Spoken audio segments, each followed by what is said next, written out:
I'll never forget the night her $60,000 Escalade lost half its bumper in my driveway, all because she couldn't leave my trash can alone. By the time the smoke cleared, she was facing fraud charges, a $12,000 settlement, and every neighbor in our HOA knew she was a thief. And to think it all started with a $23 bin from Home Depot. Act 1. The First Cracks. My name's Marcus Holloway. I'm 45.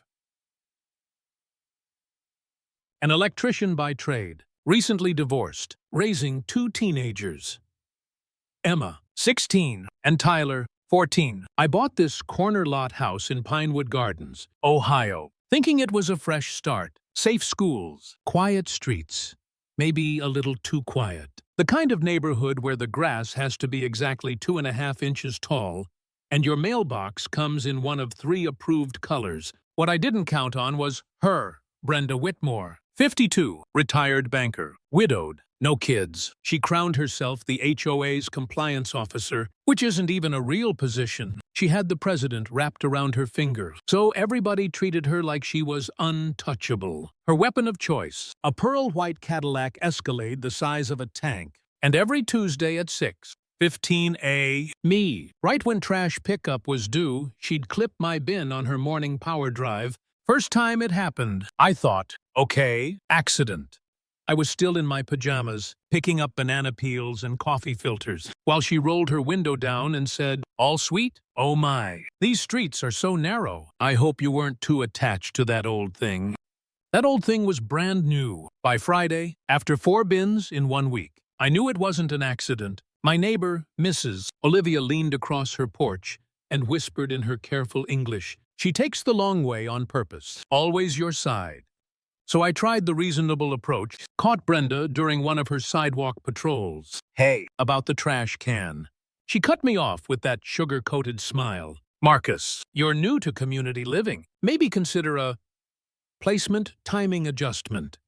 Placement timing adjustment. Like there was some magical hour where the garbage truck didn't need to see the bin. I bit my tongue, but I went home boiling. And sure enough, next week, she doubled down, new can. Same smash, same smirk. By the end of the month, I was down $92 in replacement bins. My kids were embarrassed to even walk out the door. And the custody evaluator in my divorce was making notes about neighborhood stability issues, all because Brenda wanted to play demolition derby with my property. Act 2. Breaking point. Then came the violation letter. Certified mail. Thick paper. Official language. Improper receptacle placement. Creating traffic hazard. Daily fines. $50? My stomach dropped. She'd fast-tracked it through the HOA like a prosecutor filing charges. That night, I sat at my kitchen table with coffee and city ordinances spread out like a crime scene. And that's when I found it. The law required trash bins within 3 feet of the curb on pickup day, which meant I was in perfect compliance. The HOA had no jurisdiction past my property line. She had no case. For the first time, I thought I could fight this. But then she escalated. She plastered next door with rants about reckless homeowners endangering children. At the next board meeting, she cornered me in this parking lot, leaned in, and hissed, "People like you come into decent neighborhoods and think the rules don't apply. People like you." Everyone heard the undertone. My phone mic picked it up. 2. That night, Emma asked, "Dad, why does the mean lady hate us?" Tyler wanted to know if we'd have to move again. I told them no, but lying in bed, I felt the weight of it. Maybe Brenda was right. Maybe I wasn't cut out for this fight. Selling the house, starting over somewhere else, that thought crept in, ugly and tempting. But then I saw my kids' faces at breakfast, and I knew, if I backed down now, what was I teaching them? That bullies win. That money and fake authority get to decide who belongs. No, not this time. So I fought back the only way I knew how, with evidence, allies, and a little creativity. The twist. A buddy of mine at Home Depot, Dale, old concrete guy, grinned when I told him the story. "Marcus, city code doesn't care what your bin's made of. Plastic, metal, concrete. As long as it holds garbage, you're golden." That idea hit me like a lightning bolt. One weekend, me and the kids poured 60 pounds of concrete into a bin shell, reinforced with steel rebar, drainage holes intact. Looked identical to every other trash can on the block.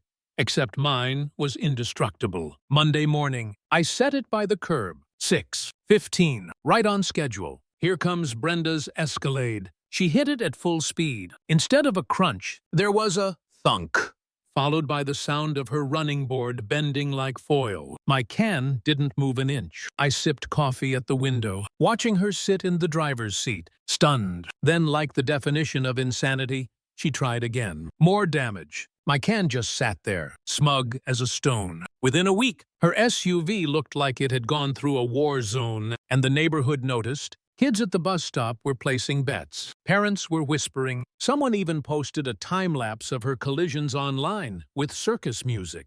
For once, Brenda wasn't controlling the narrative. But here's the thing about bullies. They don't quit. They escalate. The real game. Late one night, Mrs. Olivia called me, whispering, "Marcus, she's in your driveway with a flashlight, trying to weigh your can." I laughed, but I knew she was desperate. And desperation makes people sloppy. That's when Patricia Lopez, one of the only decent board members, pulled me aside. "You should know Brenda's been pushing contracts to a company called Whitmore Construction, and she never discloses it." I went digging. Public records, HOA meeting minutes, city databases, and there it was. 7 contracts, $23,000, all awarded to Whitmore Construction. Owner, Brenda and her husband. Every bid undercut by the exact same amount. Every vote approved by her. Suddenly, it made sense. The trash cans, the harassment, the obsessive citations. It wasn't about community standards. It was about protecting a scam. She was bleeding our HOA dry, and anyone who asked questions like me got targeted. So I built a war room in my garage. Evidence boards, red string, witness statements. Mrs. Olivia, Jim, the maintenance guy, Dale, Patricia. We became a team, and the more we dug, the uglier it got. $47,000 missing. Harassment patterns aimed at single parents, minorities, elderly residents. It screamed discrimination and fraud. For a minute, though, I felt crushed. This wasn't just me versus Brenda anymore. It was me versus the whole rotten board, maybe even the system. What if she really was untouchable? What if all I did was make things worse for my kids? But then I remembered, I had proof, I had allies, and I had a concrete can that was quietly destroying her weapon day after day. Game on! Act 3. The showdown. The night of the HOA meeting, you could feel it in the air. Cars lined the block. Neighbors carrying folding chairs. Channel 7's news van rolled up. 127 residents packed into a room meant for 40. I wheeled my concrete bin right up to the podium. Exhibit A. Brenda walked in late. Black suit. Lawyer in tow. Her hands shook as she gripped the table. Gerald, the HOA president, looked like he was about to sweat through his tie. When it was my turn, I stood, laid out the timeline. This isn't about trash cans. It's about accountability. I showed the footage, 57 collisions, GPS tracker, spray paint graffiti, insurance fraud attempts. Then I put up the contracts. 7 payouts, $47,000 funneled into her family company. The room erupted. Gasps, shouts, even laughter when the crash montage played on the projector. And then, right on cue, Brenda lost it. She shot out of her chair, screaming, "This is harassment. People like him don't understand community values." And her voice cracked, mascara streaking down her face as she pointed at me, then at Mrs. Olivia, muttering about ruining the neighborhood. Channel 7's camera caught every word. Officer Martinez from the local PD walked in with a folder. "Sorry to interrupt. Mrs. Whitmore, we have a warrant for insurance fraud and stalking." Silence. Then the place exploded, neighbors clapping, reporters firing questions, Brenda shrieking, while her own lawyer begged her to sit down. The board voted on the spot, 4-0, to suspend her. She sat handcuffed, trembling, while my concrete bin stood tall beside the podium like a monument to her downfall. Closing. Within days, she resigned, fraud charges filed, insurance license revoked, construction company blacklisted. Every homeowner got a refund check from the recovered money. And me? I didn't feel joy. Exactly. Just relief. Standing there in that meeting hall, watching her empire crumble, I realized something simple. She thought she was smashing a trash can, but really, she was smashing her own life. Some battles you don't choose. they show up on your curb at 6:15 in the morning. And when they do, you either cave or you pour the concrete. This is Marcus, and you've been listening to another story on HOA Outrage, where Karens meet their match.